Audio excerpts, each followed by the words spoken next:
Gordon, I would like to know what was your first reaction when you watched your scenes finished for the first time with all the visual effects? How did you feel? I have to say, I was just as scared as the fans were until I saw it. Once I saw this show, like, I freaked out. As a fan, just seeing it bring to life was more than incredible for me. I mean, as you guys know, I've seen the show 26 times, so it really means a lot. And to see it was just an enormous deal and such an honor. What was the hardest part in bringing the spirit of the animated show into your characters? Because, for example, with Katara and Sokka, in the animated show, they have like this physical rhythm of comedy that maybe is possible because it is animated. So Yeah. what was the hardest part on keeping the spirit of these animated characters when you bring them to life? I think you nailed it. Like, that was one of the hardest parts. Like, the animated show is like the thing we are holding to. We all love that show, and we're trying to breathe that same breath into the live action. But obviously, like, Sokka has stuff happen to him where it's like he like gets kicked in the face and flips 3 times and lands on his head, and then he like walks away.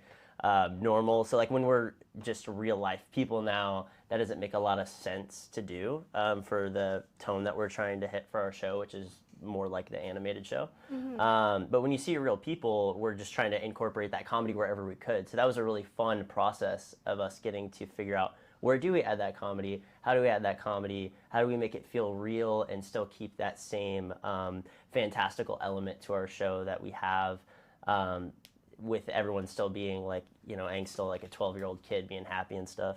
The first thing that comes to mind as the hardest part, like physically, it was really hard for me to get my body ready for all these movements and stuff, for all the bending, and especially with Katara by the end of the season, you know, she has so much more experience, and she is like she mastered waterbending. So I really wanted to do that justice as well. So spending lots of time in stunts and training.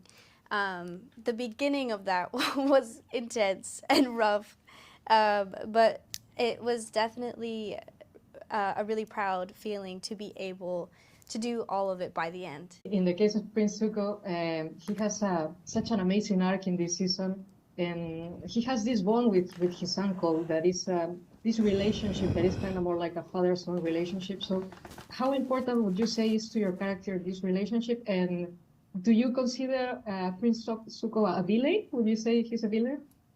I think in our show he certainly is, but I think he's one of many in our series. I think the whole entire Fire Nation, banished or not, you're a bad guy, compared to you know, those in the Water Tribe and those in the Earth Kingdom.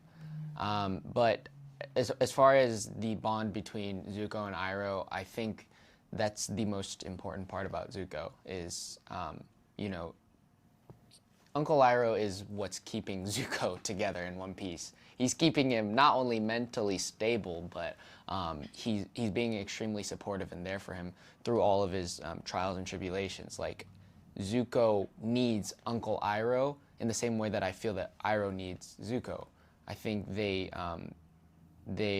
you know, with Uncle Iroh's past, as you know from the animated series, and Zuko's past in the animated series, you see that they kind of fit the role for each other that they're both missing in each other's lives. And I think for that reason, them being together and the bond that they share is more than important. It's their lives that they live.